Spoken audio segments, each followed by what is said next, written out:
a sadness that speaks from the eyes. There's a madness and evil she keeps in disguise. A gaze cold as ice from the gears of ice. They tell the tale of a love gone still, spending the nights in the fill of the chase to escape from the pain of a world gone insane. To be another fool, I'm dancing with a fever bruise. Living fast, you gotta keep it cool. She's here to stay. She's far away. Don't be another fool.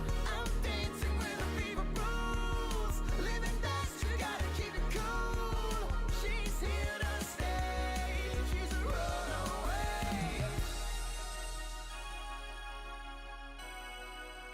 She can't go it alone. She's so far from home. She ain't going alone. She's so far from home.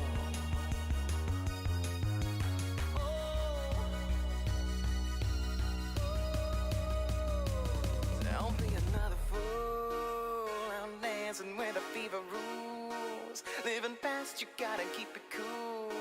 She's here to stay. She's a runaway. To be another fool. I'm dancing with a fever rules. Living fast, you gotta keep it cool. She's here to stay. She's a runaway. She can't get in there. No, no, no. She can't get in there. No, no, no. She can't get in there. No, when you find the moment. Oh, oh, oh.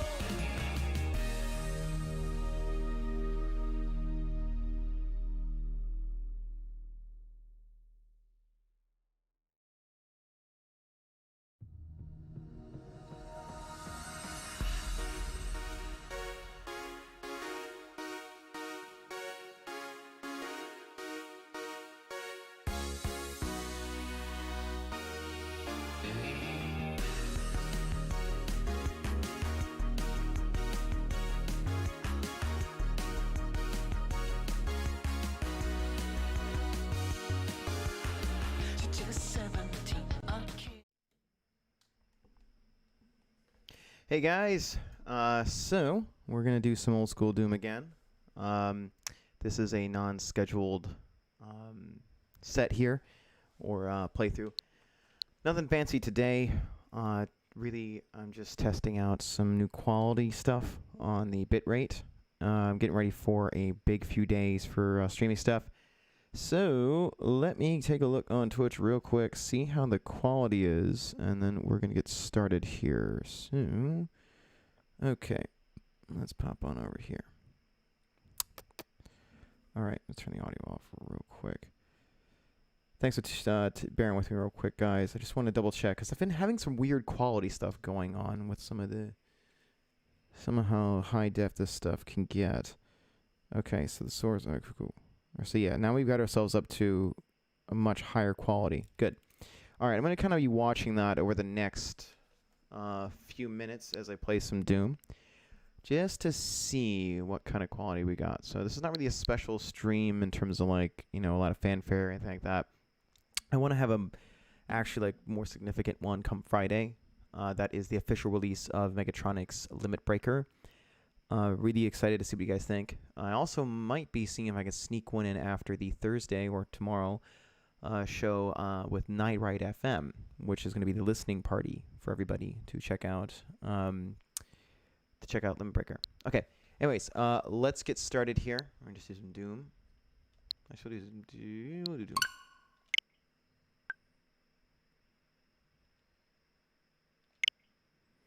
So hopefully I managed to get the quality to be not quite as pixelated as last time. Let's see if I can get that fixed.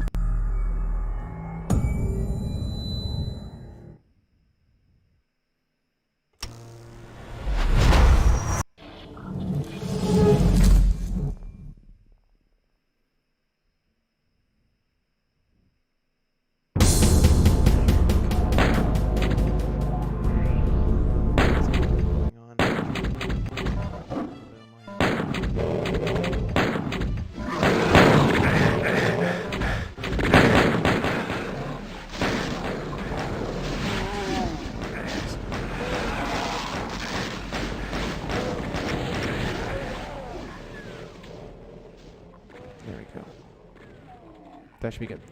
Okay, let's just double check, see if it's pixelating at this point. Not nearly as bad as it was. Cool. So I think we got it. I think we've managed to figure this out. Cool. Okay, let's get the chat up on my phone here, and we're gonna get going. It's the good old test of episode 1 on ultraviolence.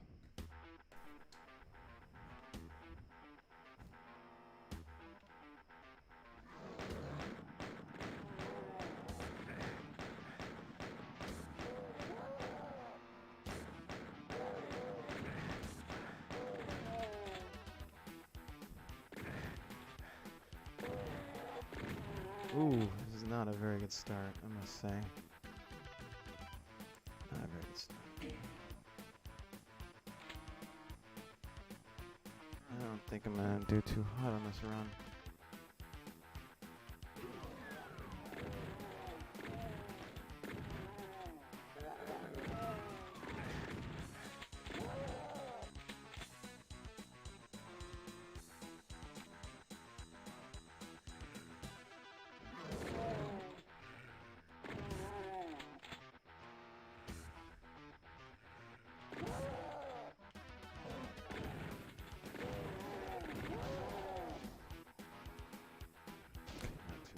Not too bad. Definitely making it up in the second half of this map. You're definitely making some ground.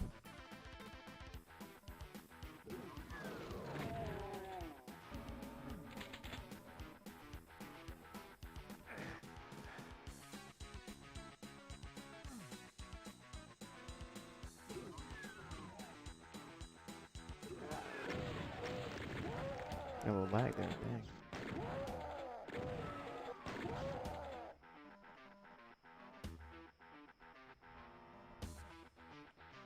Okay, I think I've recovered quite well.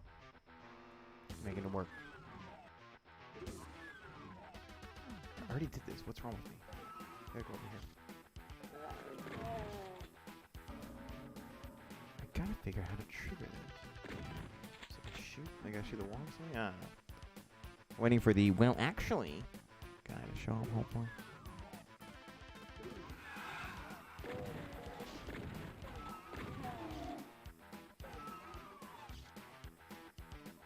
I guess since we're setting up, I want to have something out. I want to see on my other laptop with a bit better of a screen, just to see what's going on, since we don't have too many tuning in right now, which is kind of perfect for this kind of technical fixing up stream here.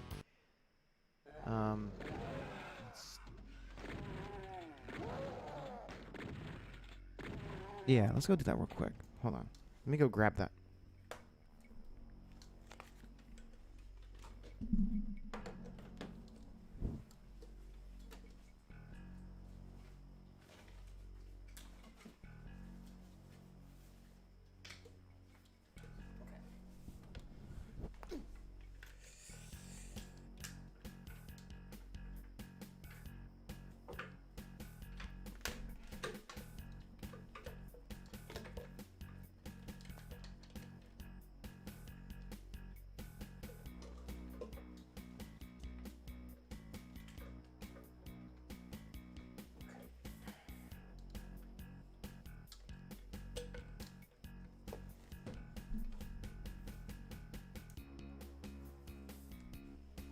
Alright, now I can kind of see what's going on.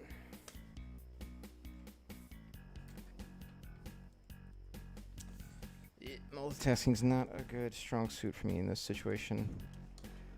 Alright. Hey, what's going on? Wow, I didn't expect you to... wow, we got some... Now it just popped up to 4 people. I don't think it updated on my stream. There we go. Hey! Well... nice to see you here.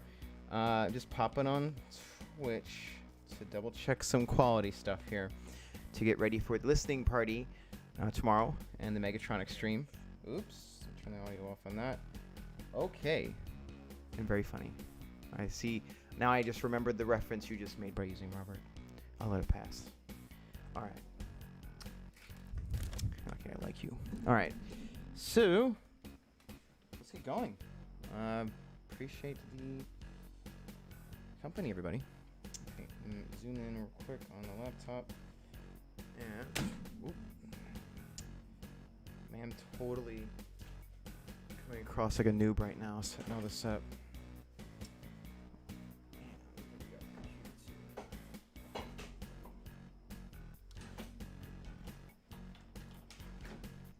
Perfect.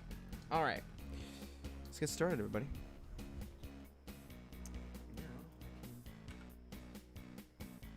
Test this out on the highest def. Stream my stream so I can see the quality. Because I turned the bitrate up a good amount this time. Oh, yeah. Okay, good. Now we actually have, like, it looks like we have high def for the most part. It seems like it's not quite as... It's not optimal, but it's looking a lot better. It's cool. There we go. I felt pretty good.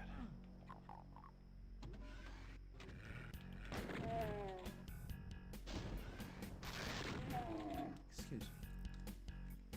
All right.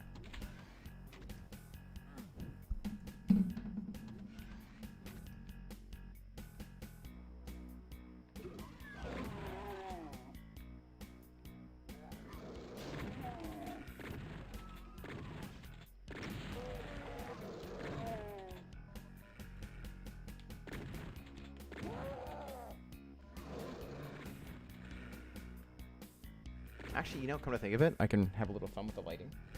Let's see if this affects things a little bit better.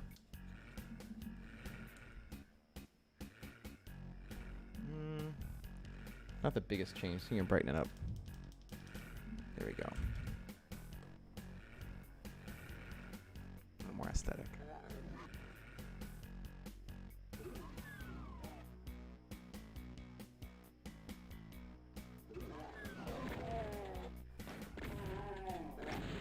Hey, I'm not sure if you're not if you're subscribed, if you're not, if you hit the follow button on that, I'm trying to test out my alert boxes. If you want to see it like show a cool thing on the screen, I'd appreciate it because I'm trying to see if the stream doesn't like crap out during that. So if you haven't followed, I'd appreciate it. If only, even if only for a little bit, just so I can test out the alert box. It'll show up on the screen itself.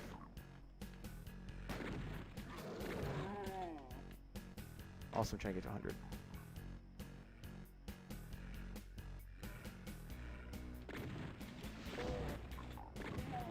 Also, I hope Lucas is doing okay. He has been very funny in my our group that we've been part of. I don't know if we're talking about it on here. It's very funny.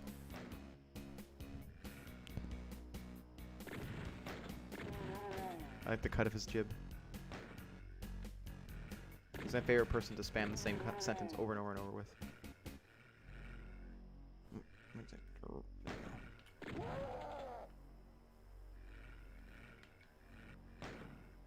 Okay, it might. I think it should show up. If not, sometimes the alert boxes don't like the unfollow and refollow, but I have a way to like simulate it. I just haven't had an actual like organic follow live on the air.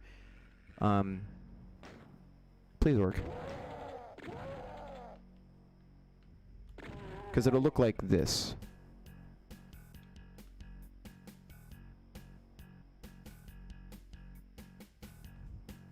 Oh, yeah. There. Did it? Check 1, 2. Check 1. Good. Okay. Because sometimes it gets really weird with me. Actually, come to think of it, I might check my audio real quick on the Yeti. Here we go.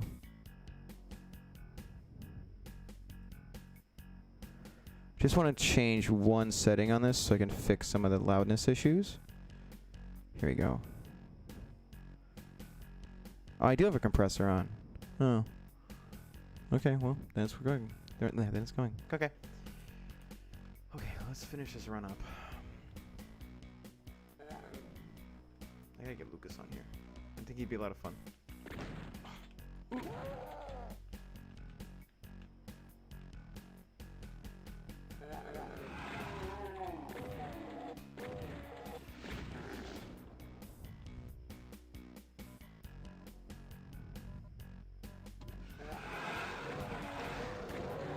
He's like one of the only guys I've met.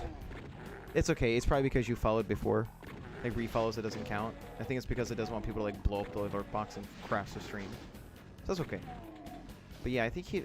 One of the things I noticed about him was, I forgot how we became friends on Facebook years ago. But I made a post about being able to hit C6, and because that's like a really very difficult note to hit, especially in full voice. And so he made a comment. He's like, I can hit C6 as well. And it's funny because around that time I was talking to this one random guy on my friends list. I think he's from wait a second. Did I miss the chainsaw? I did miss the chainsaw. Let's get the chainsaw. He's from Australia, and he was like, hit me up. Obviously, his hours are very strange hours for me. And so he was like, he's like, oi, I saw your post. Or I think it's a British thing. But like, oh, I saw your post about C6. Or I made a post that I could hit a D6. Like on a really good day, I think I could hit an E. But that was like my best day. Like it's not something I can just do it over. So anyways, he was like, yeah, I can hit a B7, a B6. And that is, especially in full voice, that's pretty much incalculable. That's pretty much impossible. Like it's just not, unless you're using whistle range, but that's not full voice. But I mean, it's still hard, but it's just not very hard. It just, the guy was lying, right? And so I was like, well, do you have any recordings of this? Because I mean, if I could hit a B6 in full voice, like I would totally have recordings of that, because that is not easy. And he's like, no, but I can hit all the notes the Dragon Force guy can. And I'm like, well, the Dragon Force guy can't hit a B6. He's like, what? And I was like, he showed me a video. And I'm like, yeah, if you look at the video, he hits a B5. And also, we're not confirming you can hit a B5. And not just going to go, oh, yeah, you're as good as the Dragon Force guy. And anyways, he sent me some recordings. And I listened to them. And I'm like, he was a pretty good vocalist, actually. But the highest note he sent me was like an E. And it was like not even E5. Like it was over an octave below what he thought he could hit. And so that's just a good day in the office. On my, like when I talk to metal guys, that I guess they see something like, you know, a letter and a number like that, and they just assume that they can just hit it with no real evidence. And so when I said I could hit in the D or whatever, or C6, he hit me up, and again, I didn't know who he was at the time, and he was just like, yeah, again, he's like, yeah, I can hit a, okay, where is, I got the chainsaw recently, what is this? But anyways, he sent me a recording of him hitting C6, and it totally wasn't. It was like, oh, wow, okay. Got it. Very cool. So anyways, that was one of the things that first tipped me off about Lucas, was he does not BS around about what he can do. And I very much respect that. Okay, we're not getting the chainsaw. Screw the chainsaw. Like, I had guys like that hit me up over the years that'll be like, you know, oh, I can do all the stuff you can do. And not saying like they don't exist. I mean, there's plenty of great, or not great, that sounds arrogant, but there's plenty of guys that can hit, you know, this stuff that I can hit in the booth and on stage. What I'm doing is, there you go. What I'm doing is, you know, it took practice from me, but it wasn't something like, it wasn't like, you know, a meteorite flew over my head and I just magically could hit these notes no one else can hit. But my big thing is, if you're gonna claim you can do it, I want to hear it. You know, like I want evidence. And here Lucas is, just in his phone, pops out a C6. But I just one guy kept saying like he could hit everything I can hit. I'm like, really? Well, what's your range? He's like, oh, whatever it is yours is. And I'm like, what? There was this guy years ago in this one music forum I was in called Digital Jador. He claimed to have an 8-octave range, and it's possible. Like, you have to really cheat your way down with like vocal fry and stuff to start getting into the 8-octave realm. Like if I really like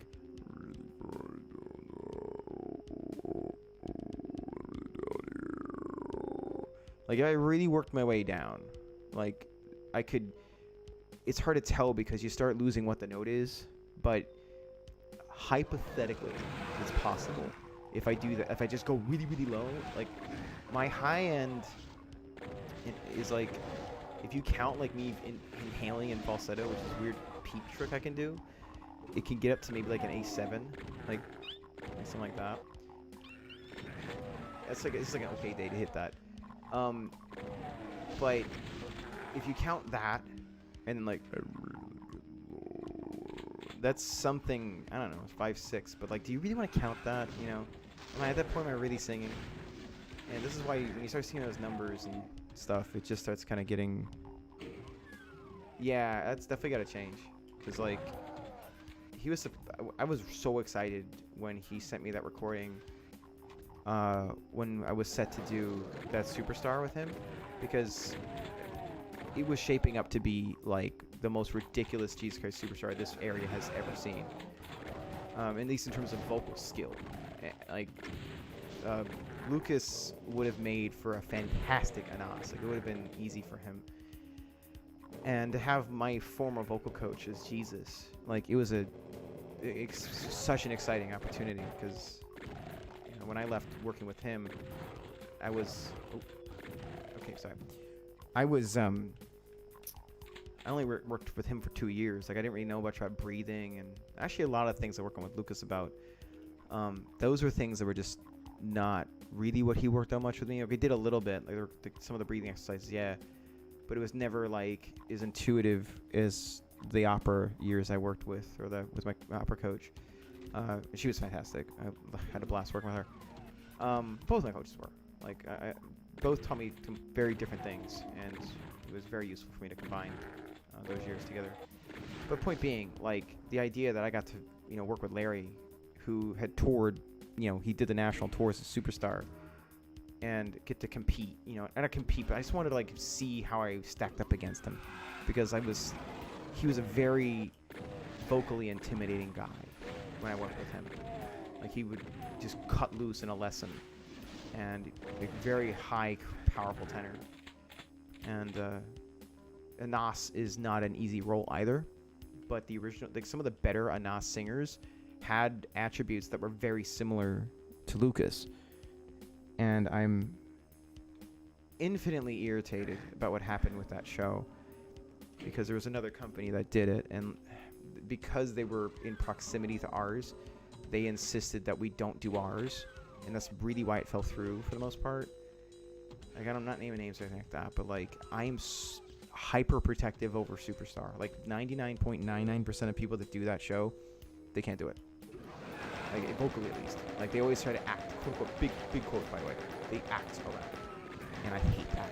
Like, because it's a rock opera. It's a rock album first that turned into a theater show. It's like Rock of Ages. Rock of Ages is all 80s hair metal, but yet you're not singing the hair metal the way it's written, Like, I get sometimes the acting is more important, but like, dude, it's a Deep Purple. You got the singer of Deep Purple in this thing. Like, you're gonna have to do it the right way. I'm still pulling for it. Like, I still think it's a possibility, at the minimum. One of the things I'm most excited about with Lucas is I am fully confident that at some point he and I have to share the stage on a rock opera. Like, we have to do it. And I have already alerted one of my favorite theater companies. Actually, well, they've seen Lucas. I've sent them Lucas's stuff. It's the guys that were doing Superstar. They know what Lucas is about. Like, they know what his skills are. The stuff we're working on, I think, is just gonna fit. It's just gonna be some puzzle pieces we're just fitting into his voice. But I mean, there's been a handful of times. Like, there's some people in the industry I'm buddies with, or just even friends of mine, where, I'll send them Lucas's stuff. I'm like, yo, check this guy. I'm teaching. This guy's a monster. So yeah, I think that it's a work in progress. But it's much like how my voice had some stuff I had to work out. I had my allergy stuff I had to figure out. My voice was shattered. I couldn't do anything. But then when I was able to understand what caused all that, it helped significantly. So yeah, he is definitely he's one of the rare power metal guys I have the pleasure of working with. And all my students are an absolute treat to work with. But I got into this initially to do what Lucas did, what he's already naturally proficient at in many ways. And it's so interesting because when I got into music, I was far more opinionated than I am now. Like, I had to kind of chill out over the years. Like, there's definitely some opinions I held back then that I feel are kind of cringy. Like, head voice falsetto stuff, like back then, you know, I got out of high school and I was made fun of so much for my falsetto in these bad recordings that came out. So I had to learn the hard way. Like, I thought my falsetto was like the worst thing ever. So I had to learn to like build head voice. And I was almost like scared to sing in falsetto. Nowadays, I'm more liberal about it. Some songs just sound better with falsetto parts here and there, especially in pop. But I remember like I was so judgy, and in many ways I still kind of am. Like when a singer does a song that's written for head voice and just cuts corners, you know. Nowadays I'm more open-minded about it, but it still does bother me. Like for instance, I was in a group. Someone brought me into a darkwave group because I guess Megatronix kind of consists as darkwave in many ways. I think darkwave's just the not palm trees sunset synthwave. If it's like dark colors, then I guess you're darkwave. I know Robbie's like more specific about it. He's more like the well actually kind of guy.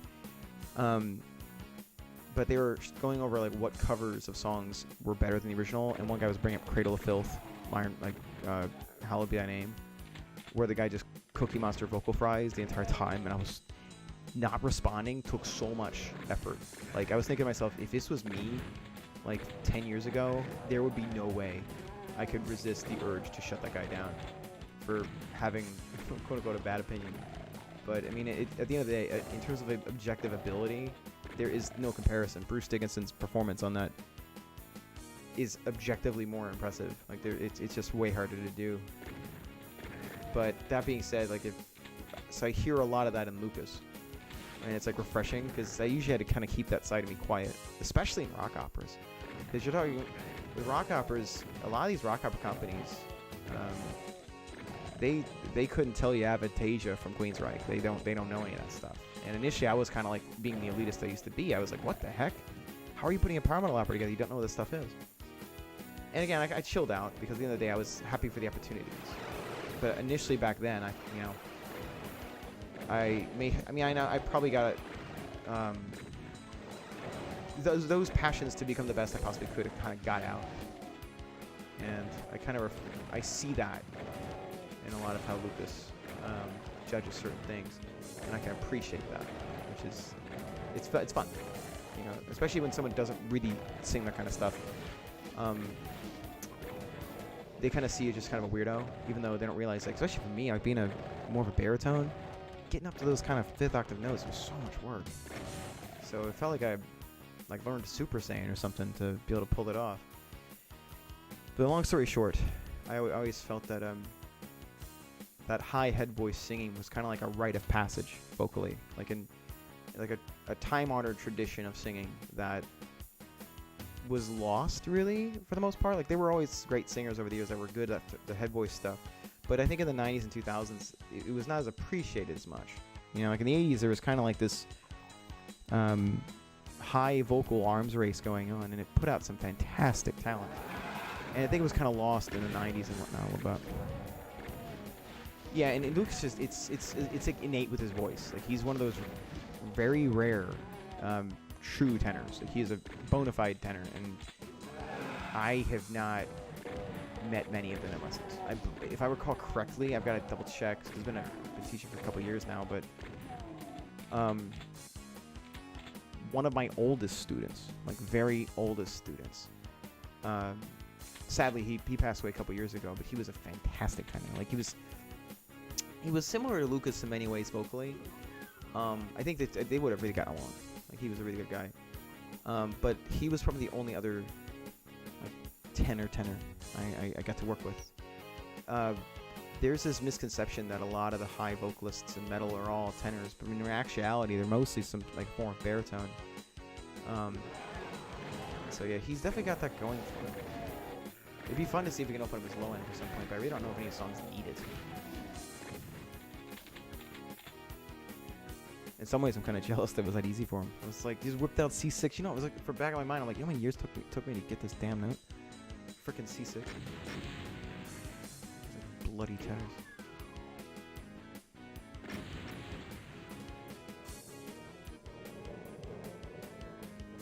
On top of it, he composed his stuff on piano. wouldn't be surprised if piano skills are better than mine. Like mine's enough for teaching scales and like figuring out what notes sing or sound. That's really about it. Or I can play some of my own stuff a little bit. Like I can play a couple of my songs, and maybe a few things from video games, but nothing of much proficiency. Oh, if anybody. I mean, I understand the fear behind it. Don't get me wrong. But as someone who firsthand had dealt through a lot of adversity in the sense that I dealt with the meanest stuff. But yeah, it's I think you may have noticed, perhaps checking out some of Lucas's lessons, that I'm pretty protective over making sure someone's not scared, because I had to deal with like hostile crowds. I've even had Freebird, all those things, and it was like I would never want to. Oh, hey guys, thanks for tuning in. I would never want to have a student go through some of the stuff I had to go through to get the hang of this stuff. It's awful. Like that followed me for years. People just mocking this one set of recordings I had, and they weren't that good. I mean, I was a high school kid. We didn't know how to record. Like I had to record on an SM58. I had one take. It was just bad. But teenagers do what teenagers are going to do, especially back then, 2005. Bullying was bullying, especially back in the day. Did I get it? Oh, I didn't get it. Okay. And, again, after dealing with stuff like pretty much all the crazy stuff in operas I had to do, like with rock operas, we had to kind of wing a lot of that stuff. And there was a lot of nights that were terrifying. I mean, you may have heard in some of Lucas's lessons that like the symphony gigs. I love talking about them now because I'm proud of them. But those were terrifying. I got all these opera singers behind me, and they don't know me. I don't know them. They're professional. And then in front of me, a full symphony. And like the first night we're doing this stuff, none of us are rehearsed. Like we're gunning. We're just running this. We ran it for about 10 seconds the night before our opening night for the Giant Symphony Fusion event with the Rock Opera Society. And everything was off time when we ran it initially, and then they just got up and left because they're union. So that's it. They got to leave at 9, and it's 9. And so here I am, just sweating bullets because I have the finale of this thing. I'm holding a laser guitar sword in front of a sold-out crowd of people.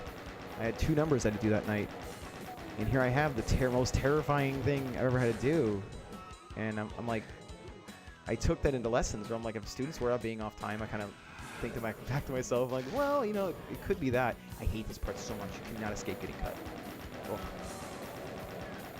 But anyways, yeah, I despise the fact that with singing, you're putting yourself out there so much, and it really is like one of the biggest gambles for your self-esteem, almost more than anything else, especially when you record it. And bad experiences when you're singing, they can lead to emotional scarring that it's very hard to get rid of. Like, imagine telling one of your buddies that you got hurt, that a lot of people saw a performance of yours that wasn't very good, or even, God forbid, you got made fun of. Talking to someone who really isn't an expert, like your friends obviously do what they can, but like, it's not for me, like I needed an objective proof that I wasn't what I was called constantly, or what I was made fun of constantly. I wasn't the joke that I was made out to be. And the only way I was going to prove that was, through like the operas and stuff. Like I needed to know that no friends, no people that were obliged to see me. This was just me and the sea of people. And I had to prove that beyond a shadow of a doubt, my character in the first one I did, he had a magical voice. And so literally the prop was my voice. And so I was lucky enough that I had a role that allowed me to take the, training and hard work and apply it somewhere. But many people don't necessarily have that. And so in lessons, I try to provide that, where it's like, singing has so many ways to just scar someone for years, and it's not necessary. It really isn't. Like, there was that guy we talked about, the creepy dude. I don't want to name names in here, but like, exactly what I'm talking about. Who attacked Lucas by review bombing his stuff, and coincidentally he was routinely kind of sucking up to me all the time in messages over the years. He was a big Aries fan, and I knew that his attacking Lou's album, I guess I call it too, had nothing to do with the quality of the music. I just knew that inherently because I knew what he liked, and I knew like he had nothing constructive to say when he was attacking him. And so I remember he hit me up about tuning into his show, and I pulled him, like, first, just, it was like 3 a.m. when I saw that, and I'm like, did you get in a Facebook fight with Lucas and then take your little website to attack his Heart album he worked very hard on? Because I want you to explain to me what's wrong with it. Because I knew that he would have no answer. I knew it would have just been his petty ego, and that's exactly what it was. And he's just like, I would have liked someone to be there in that instance for me, that you don't get to do that because it's such an easy choice for a bully like that. But those choices can follow a singer indefinitely. And it's like, I'd be a hypocrite if I complained about what I went through and didn't do something about it when I was in a position to do it. So I'm happy he doesn't like it. I'm beyond happy because people like that. He took a cheap shot at music that's, it's obvious Lucas worked very hard on it with skills that I know that he didn't this guy couldn't appreciate them. And then when he started bringing up other singers, well, he's not like so-and-so, it's like this singer can't do what Lucas could do. Oh no, I see the in my chat. Yeah, you had the little.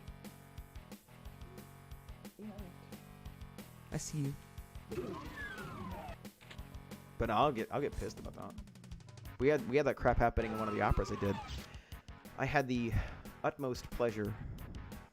Oh yeah, tell me about it. Jeez, this poster's so creepy. Like, I know Master Roshi's kind of a joke character. He's supposed to show, like, creepy old guys are they're not accepted in society. But this guy literally is acting like Roshi all the time. And it's like, ew. Particularly about girls that are questionably aged. Yes, I don't, I was always kind of uncomfortable around the guy. But after that one, it was like, you petty little... Petty piece of shit. Yes, I had some stuff in one of the other operas I did years ago. Actually, funny enough, this student I was mentioning that I saw that had similar attributes to Lucas. He got pushed around a little bit when he was in one of my operas with me, and I knew that my character was one of the originals, and like they tried to fill in. They tried to get a fill in for me one time when I couldn't make a show, and it just. The guy did his best, but the character's based off Rob Halford, so you better know what you're doing. And the guy who filled in was a fine actor, and again, he did his absolute best, but I was very picky about making sure Halford was completely respected. But just done justice. It was like a different kind of character. I'm sure the guy would have done fine. The point being, like, I made sure to throw my weight around. Like, once I started seeing my friends, get pushed around and stuff like that, and also my girlfriend at the time, she was in the show, it was like, no, this is what I gotta do. Like, I don't mind being the bad guy. In that instance, with that guy, one that was going after Lucas, that's different. I don't think I was the bad guy, quote unquote, in that one. But I went to the ends of earth. But I think there's someone who, I see has a tremendous amount of potential. And when I say potential, I guess it kind of undersells what he actually can do. Because when I say potential, it's like he's put out some good music. He's put out some impressive vocals already.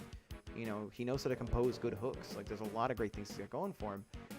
But he's already got the range, And that's one of the hardest things to build as a coach. To get someone to start expanding their range. We don't have to expand his range. He's already got it. We're like almost note for note the same head voice, which is, I believe he's the only one I'm talking to. Other people have attributes that they have strength in other areas, or their test score is very high. For instance, a lot of soprano vocalists, yeah, like they could get to C6 and stuff like that. But I don't think I have met any tenors that can do that, except for Reed Lucas. So, I have to remind him over and over that he's a top level vocalist. I don't know. Power metal needs more guys like him. I got jaded. Like, I got tired of power metal. Well, aside from Megatronix. But I got tired of the fact that, like, I felt that I was crossing off every check mark for power metal. And I wasn't noticing that I was getting, like, I don't know, it just seemed like I wasn't conforming enough for power metal. And the more I experimented, the less it was appreciated. And I felt stifled, and I just felt just jaded. And so I just stopped calling myself metal. Like, I just didn't want to be metal. And with Lucas, I can tell he's got the fire that he wants to do that. And it's like, in some ways, it's kind of like, well, damn. If he succeeds, and in some ways I feel like I succeed against a genre that I'm still angry with. But I'm doing everything I can to make him succeed at least, damn it. Then in some way I feel I've won against him. Not against him, but like I feel I've won in that regard, where it's like, here you go. I felt that if you want to become successful in power metal, you got to put the hard work in, you got to have the range. You know. Dude, yeah, tell me about it. There was a band I collaborated with there was one band I collaborated with that was power metal. And I made a comment about that. This one singer, when she took over, and we had an argument about that. I was saying, like, I felt that, like, I wrote one of their more significant singles, and funny enough, actually, still waiting on some of the royalty stuff, but whatever. But yeah, like, they were getting annoyed at me, I guess, saying, like, oh, it's not, like, they were arguing with me about how, like, all I did was high note stuff, but, like, first off, it's power metal. Second off, well, how come the not high note stuff was the stuff that was the most questionable, and the person may or may not have re-recorded my vocals without my permission? Why is that? It's also part of why I really like doing synthwave and pop. I don't want to name names anymore. I tend to keep it that way. But power metal can be done really well. Like I think that power metal can become quite successful if someone comes at it from the perspective of a different style, but incorporates power metal with it. And Lucas is doing that with some of the pop elements he uses. And that is one of the few ways I think it can be done. Or a gimmick. Like, you know, I don't know, like we're a McDonald's metal band, tribute band, or based off of something, like an already established IP. Like, that's another way to do it. Like, just, and hope you don't get sued. I mean, we do a tiny bit of that in some Megatronix, but we still kind of hint about stuff. We're a little more deliberate on the new album, the new EP, because it was like, whatever. We have some friends, we have some musicians we're friends with, and like they lift a lot more. But whatever.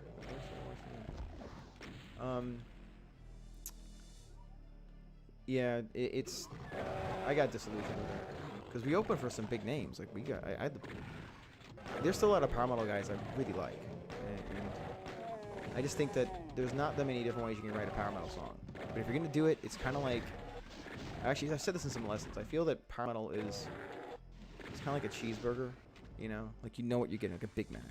Like if I'm gonna order a Big Mac, I want that special sauce. I want the greasy burger. You know, I'm not expecting a filet mignon, but maybe I don't want a filet mignon.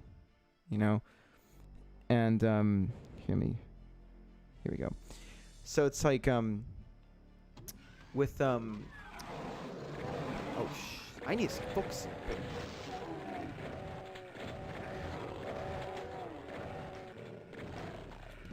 Okay, sorry. That's one of the harder parts of the level. But yeah, anyways, I want the double bass. You know, I want the shredding guitar solos. I want my controller is freaking out. It's drifting. Why? Okay. And I want the high vocals. You know, I want the cheesy lyrics. Yeah.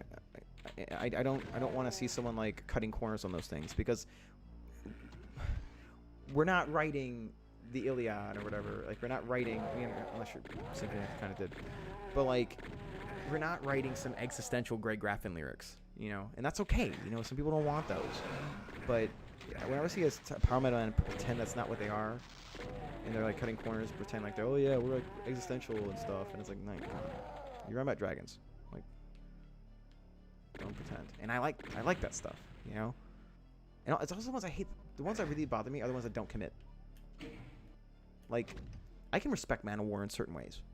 Like, those guys go the extra mile. Like, signing your record contract in your own blood. Wow, that's awesome, dude. Like, that's so ridiculous. You wearing like wolf's pelts and stuff and like jacked. Like, lyrics like, you know, if you're not into metal, you're not my friend. Like, let's go. Like, yes, I'm in for this. This is so fun. It's like when I watched Venom. Like, is Venom a great piece of cinema? No. Is it fun? You bet it is. Oh my god. Like, it was such a hoot. I had so much fun. And that's really my stance on power metal. Like, this better be a freaking hoot. You know? Like, can you write existential lyrics in power metal? Sure you can. But like, then you start losing your identity. Like, you start losing what this is. You start becoming generic rock or generic metal. And we've done this before. Like, how many more times can we rewrite the same few songs? Or maybe I'm getting jaded. You know, maybe I'm just cynical and becoming too nostalgic. I don't know. We'll see. I guess Megatronics is an experiment in that realm. I want to have an edge that makes us distinct. It's like the music videos we did, you know. I hate a lot of power metal videos where like it's just a band in the woods. Oh, the band in the woods is the worst. It's like a bingo game. Like, oh great, someone's got a backyard. Or like your basement. There was one guy I used to work with a long time ago. They get a music video. Like, he was in some of the bigger ones we did, and he always had opinions about how to run music and stuff. Like, always had big opinions about how to run my band, and then when he goes off and makes his own music, it's literally, I recognize the basement, and they're just sitting down in front of the computer. It's like, this is the music video. Yeah, it's like, what are we doing? I thought this was a video. Like, half of it's the video. Like, why is this completely uninspired? I feel like I'm drifting on my controller. Something's weird. Yeah, something is, I don't know what's going on. I mean, I'll be okay for this run, but something feels strange. Like, if you're gonna put no effort into the video, then don't have the video to begin with.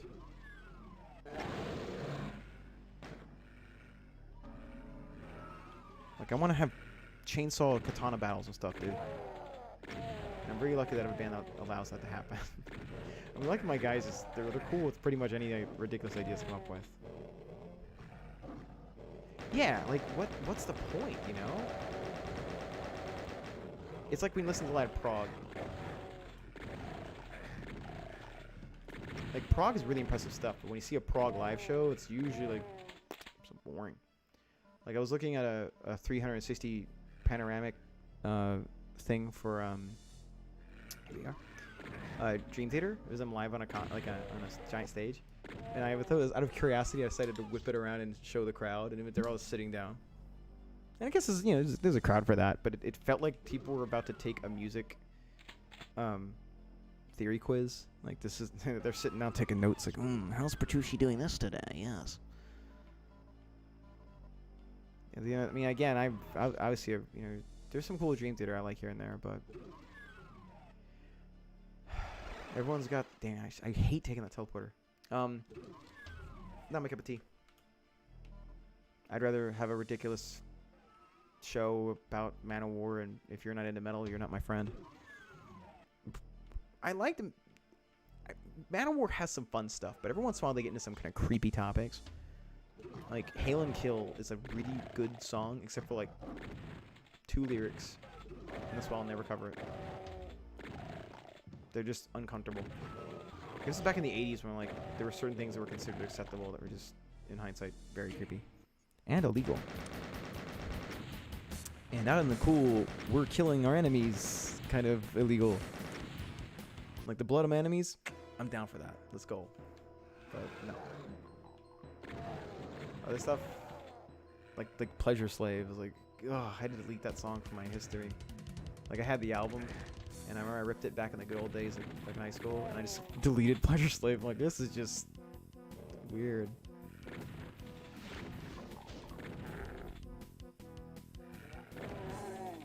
Probably because it's part of why I like Kiss so much. Like, Kiss, at the end of the day, they're fantastic writers, mainly Paul and Gene.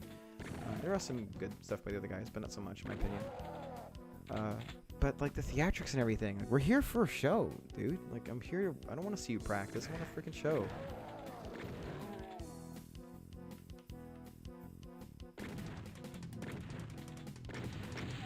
So I hope that like Lucas. It's just, it's terrible. It's very bad. I want to get back to pillaging and burning our enemies. Or let's take it easy, buddy. I don't know who on earth could have written those lyrics. It just was so uncomfortable. Don't blow up the barrels. Oh. Should have done that. I need him for later. That's okay though. I get him. We get him.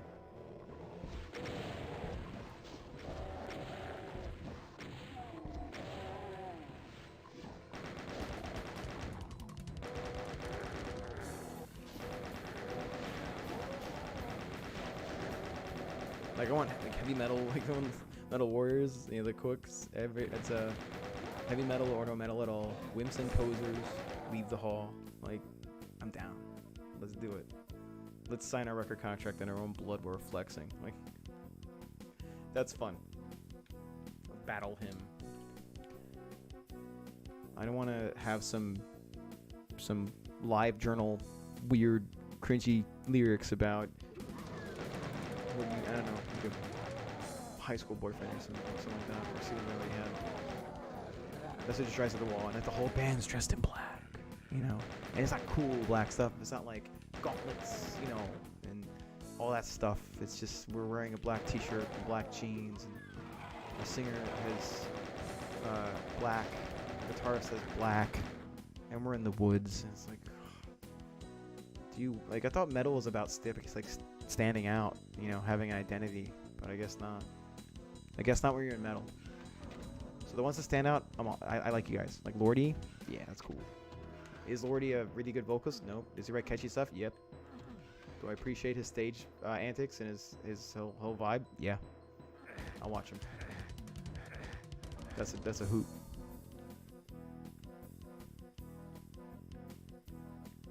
Although, comparing, I know they get compared to Kiss a lot,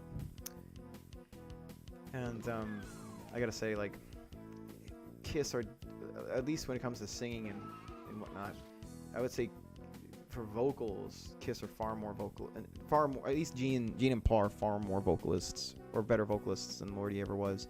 Lordi works for what he's doing, he fits, but I would say Paul was one of the most underrated singers of probably at least the 90s and 80s. He was just a utterly fantastic live singer. He goes underappreciated constantly. I know a lot of the Fairweather fans they're complaining about the good old days and crap. They always talk about his voice now, but it's like, dude, Kiss's history was so vast. You're talking about a guy, a band that played non-stop practically since '73.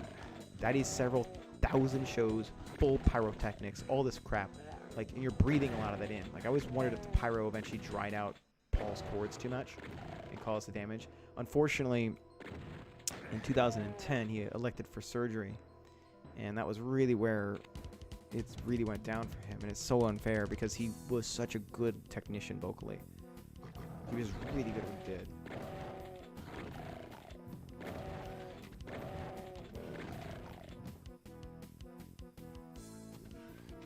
But yeah, I like that aspect of music. I like Judas Priest covering Johnny B. Good. Hey Anna, wasn't expecting to see you around here. What's going on?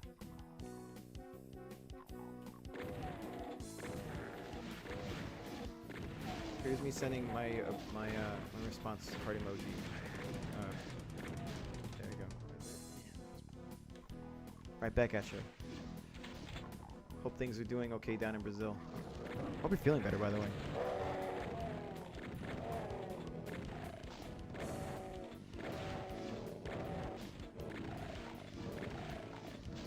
This is just a tune-up stream for the post-listening party stream I'm doing tomorrow night for Megatronics. The new EP. Oh, I didn't mean to hit that. Good. Glad to hear that. That's concerned for a bit there. Should not have taken that. Should not have taken that suit early. Oh. Big oop. I did a very big oopsie because I'm going to get lost in here for a little bit. I always do.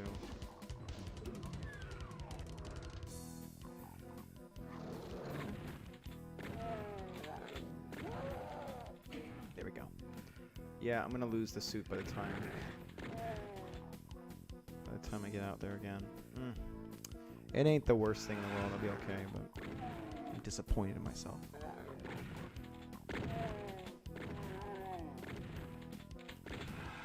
I saw the Synthwave group updated the rules about posting live stream stuff, and it was me and Robbie thought it was funny because we both were like, yeah, it was about me.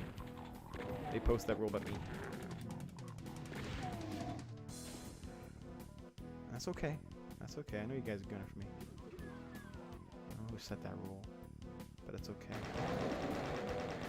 I happen to know your new admin and we're good friends, so I'm letting that go. But I need to fight when your admin's some Smash 1v1 for that. 1v1 me, mate. Why is it not showing that she's tuning in on Facebook? That's strange because it says that she is tuned in. Oh, whoops. Oh, cool. I was just talking about her. One second.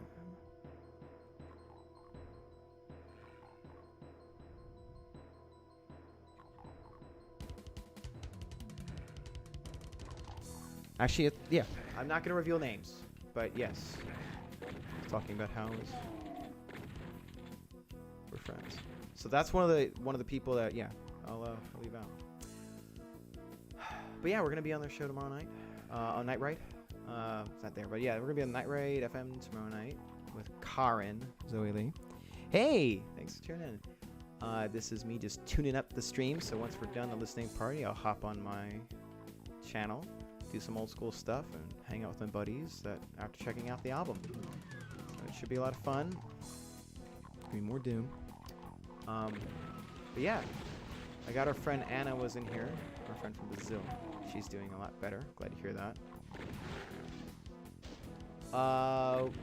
Well, I believe, let's take a look. I believe, excuse me, I'm looking at a photo. Okay.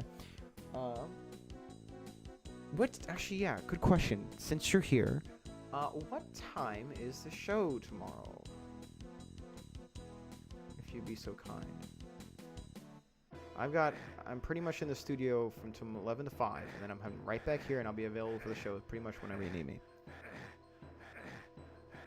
Yeah, it's so weird. It doesn't show her tuning in on Facebook. I've got to fix that on my counters. Yeah, because it totally shows up on the chat that she's tuned in. Excellent. So there you go. That's 9 p.m. EDT. 6 p.m. Oh, I should not have done that. Ooh. So 9 p.m. Eastern Standard Time. It's really good to be back. I feel like I've fallen off the face of the synthwave world while I was working on all this music and dealing with stuff at home.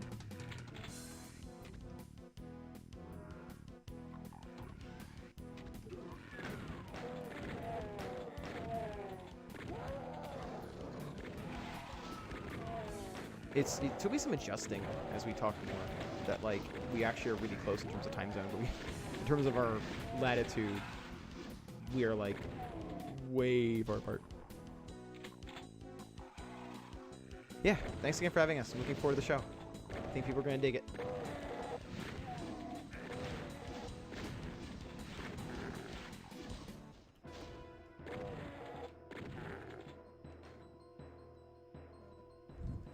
I'm going to send a message real quick.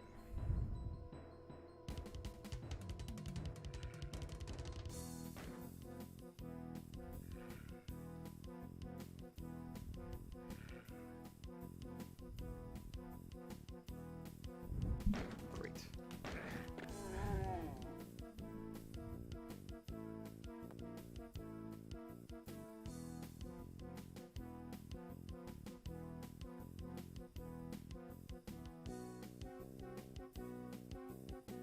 All right. Well, after that's over with, I'll be on here again. And it's gonna be the thing about Night Ride, it'll be a full listening party. So it'll be the full EP for Megatronics. And afterwards we can talk about what everybody missed. But that should be fun. I'm quite happy with this release. There is no filler at all. It's got some killer singles and some fun originals. It's also got the first song based on Dragon Ball that I've had the pleasure of writing on.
Ooh, this is not looking good for me right now. That was terrible. Ooh.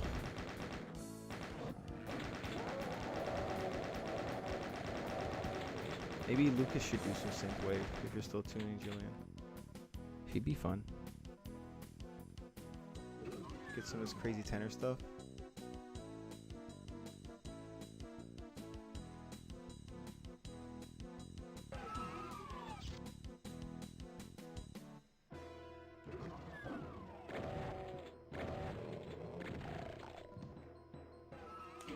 Yeah, I don't know. I guess I'll have to bump off Facebook for now. At least the Facebook counter, because it doesn't seem to want to be working correctly. That's really strange. Whatever.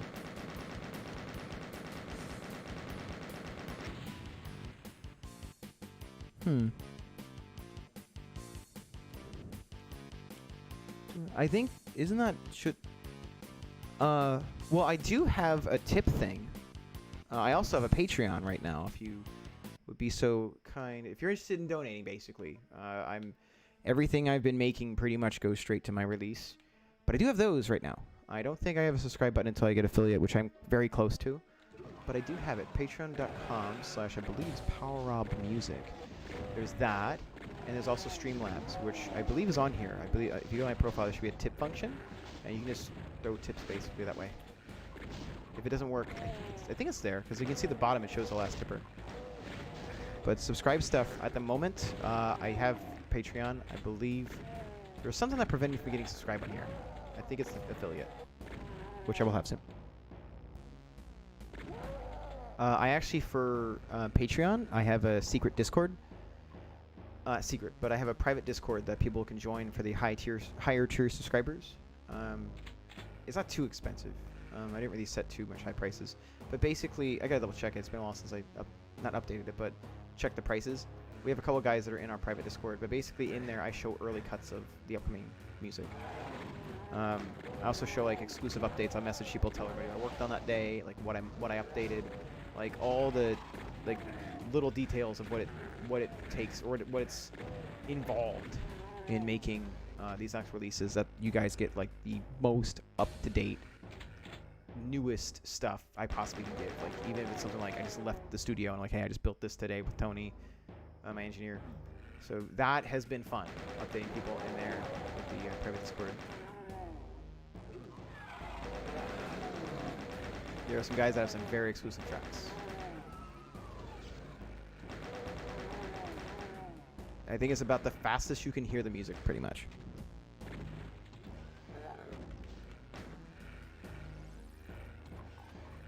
Ooh.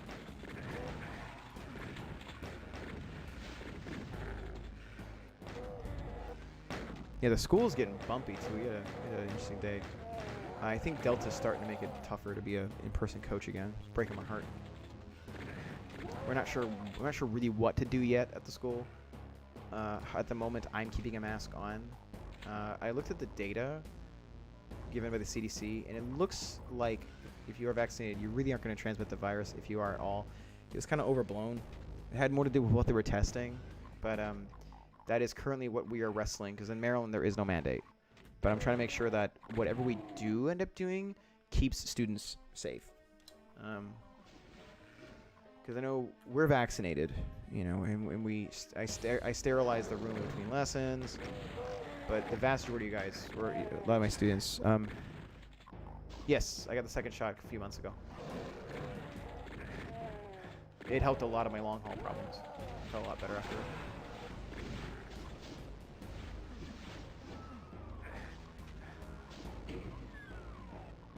Really? Are you gonna get a chance to get the vaccine? I got the mRNA vaccines because as I was wrestling with long haul after my bout with it last year, I learned that the mRNA vaccine could be used to reverse a lot of long haul problems, and it's exactly what happened with me. Considering what you guys are up against down there, I really hope you can sometime soon. I've been seeing updates from Brazil, so it's got me a little concerned about you sometimes. So I'm glad you're doing a lot better. Bolsonaro seems like he is becoming rather a piece of work when it comes to COVID response. So I'm glad you're hanging in there. Oh my god. There we go.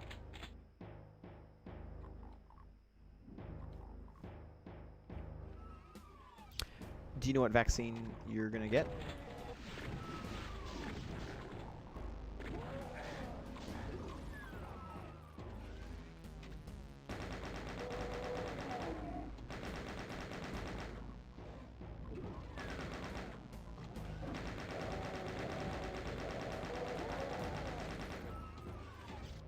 Well, whatever one it is, hopefully you get some relatively soon, because I know Brazil's having a hard time.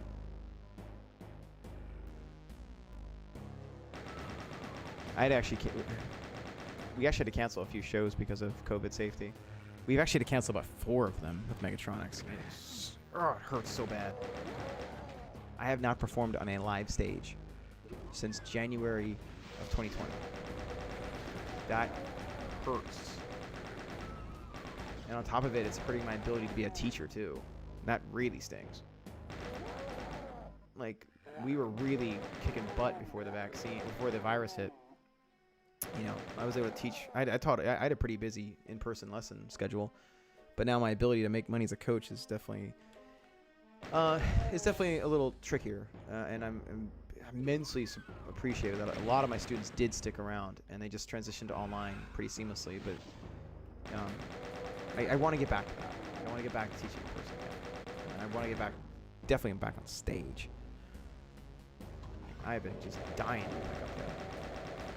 Now, the good news is there has been some fun planning in the fall for Megatronics. Can't talk specifics yet, but we have been in talks with a synthwave project that's making some moves. I dig them. They got some good vocals, good music, and they are looking to tour potentially with Megatronics. So we got a fun North American thing planned out. If it ends up being safe enough, I think it will. Oh my god.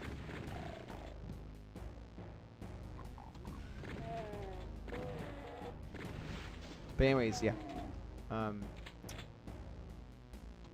That's done. Like, the last show we did was New York. It was in Brooklyn, and it was with some synth people, and it was nice to get to perform, you know, with Bunny X, Faith in the Glitch. Sorry, I'm brain fart. Yeah, Dan Echolas' project. Why is it completely just drawing a blank? I don't know why. How come I know the name? I know Dan. I just don't. It's probably because I'm trying to figure out where I'm gonna go. It'll come to me, I promise. But like Vero showed up, you know, and I just didn't. It's just so weird. Like, that was the last one. Like, I guess you always expect your last show, you know, to be some big hoorah. Like the last one of the last 2 Thrill Killer shows was the last home Oorah we had, and that was such a magical night. It was a really good event. That was the second Mechatronics show. That's so crazy. We've only played live. What am I doing? Going the wrong way. Twice, yeah.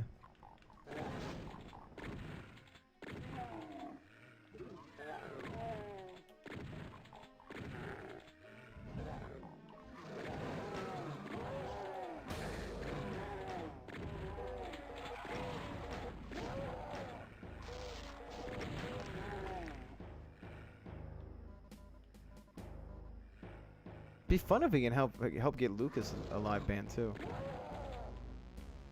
It's like one of the biggest, most satisfying things as a coach I've ever done is performing with someone I've worked with in lessons. That is, it's just such a really satisfying experience, and it has been too long since it's happened. And there's a handful of the guys I work with, or vocalists I work with, that are really making some strides in terms of getting ready for being live. And I definitely would have fun. Also, with Lucas, because like with Lucas, I also appreciate the fact he's cynical like me in many ways.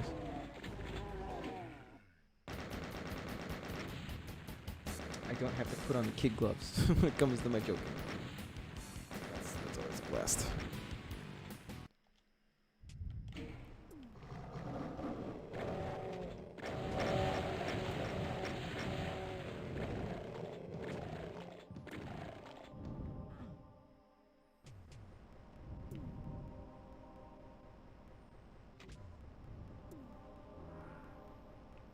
Yeah, we guess we have to work out some Maryland stuff then, huh?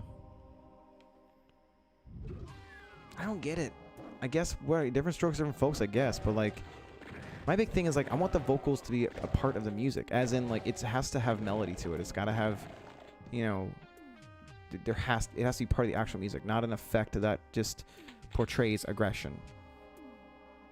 That's like turning up a distortion pedal way too loud, and it's just the distortion. Like there's no notes, you know. No rhythm, no melody. I guess some rhythm, yeah, but it's just why I don't like it.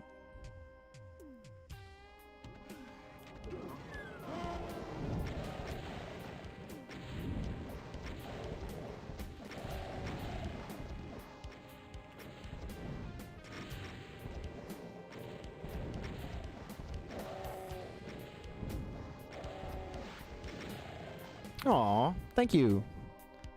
We got a donation. Let me update that one more time. Did it show up? Yes!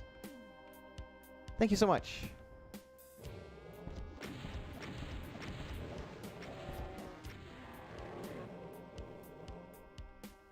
I was looking at the game. Did it show up the first time?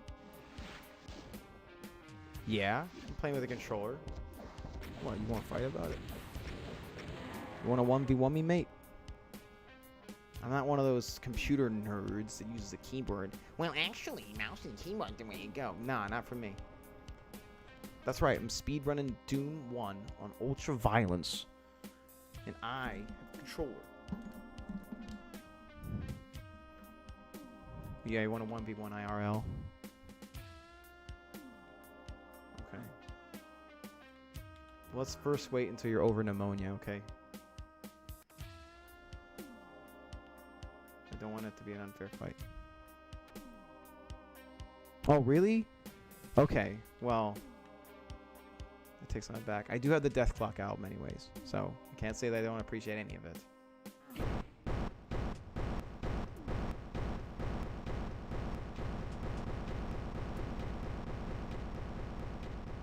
What was your secret weapon? Pneumonia? Yeah, it was Doom. It was Doom. Oh, whoops, I forgot that part. Oops. Okay, there you go. That's Doom 1, Episode 1 on Ultra Violence. Well, I mean, I'm going to notice the pneumonia way after our battle's over with. Why can't we just play Smash Brothers 1v1? I wish I had this Twitch during, like, when I really played a lot of a lot of Street Fighter 4 because I would get in like bad moods, and because I used to obsess about Street Fighter 4. Like I would just train all the time and like just study metagame and all this stuff, and I just really committed myself to becoming a really good player in that game, at least the best I could be. And I would just in like bad moods, I would hop online and just beat the crap out of strangers just to get my rocks off. And I would pick like Dan, like the joke character, and just start wrecking people. And that would have been amusing to have on Twitch if it existed back then. Just me rampaging Street Fighter 4 servers. I had like a 94% win ratio or something stupid like that, because mostly I was just fighting scrub Ken players and just like tormenting them. But nowadays I don't keep up like I used to in fighting games. Like I can beat an average Joe pretty well, but that's about it. Okay, so we can do Doom 2. I can play some Doom 2 another episode, or yeah, I guess we'll do some Doom. We'll do Doom 2. Let's do a run of Doom 2. Okay, I'm working on something special in Mario Maker. There's a buddy of mine, Gary Thorne. He's a smart guy, good dude. But sometimes he gets a little too big for his britches, and it's kind of my job and his brother's job to kind of keep him in line with various jokes of ours. And so we find goofy ways to get under his skin. And so I made this terrifyingly difficult Mario Maker level, and just out of boredom I named it Gary Thorne, and I uploaded it, and people had a lot of trouble beating it, and then I decided to make a sequel, and the sequel was way worse. And at this point I'm committed to making an entire world on Mario Maker 2 just named Gary Thorne, and they're all little references to him that only him and I know, and each level is just an absolute nightmare. So that's what that was doing. I bought a stylus and everything just so I could make it. Oh, which one? Oh, that one? Yeah, that guy. That was I made that during the more busy Thrill Killer days. And now I'm against the brand because I can't get Pit Vipers. Hey, man. What's going on, Sticky Shoes? Not too much. Just doing a little tune-up stream here. Hopefully that I've adjusted the quality. You should be seeing it in higher definition now. Let's double check that. Yeah, so you should be seeing this in higher quality than it was prior.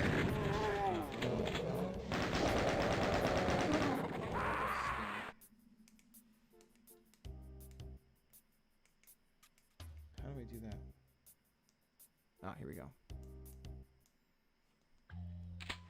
That's kind of cool.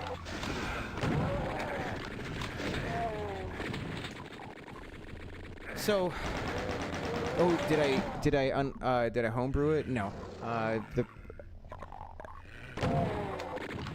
Good. Yeah, I upped the bitrate.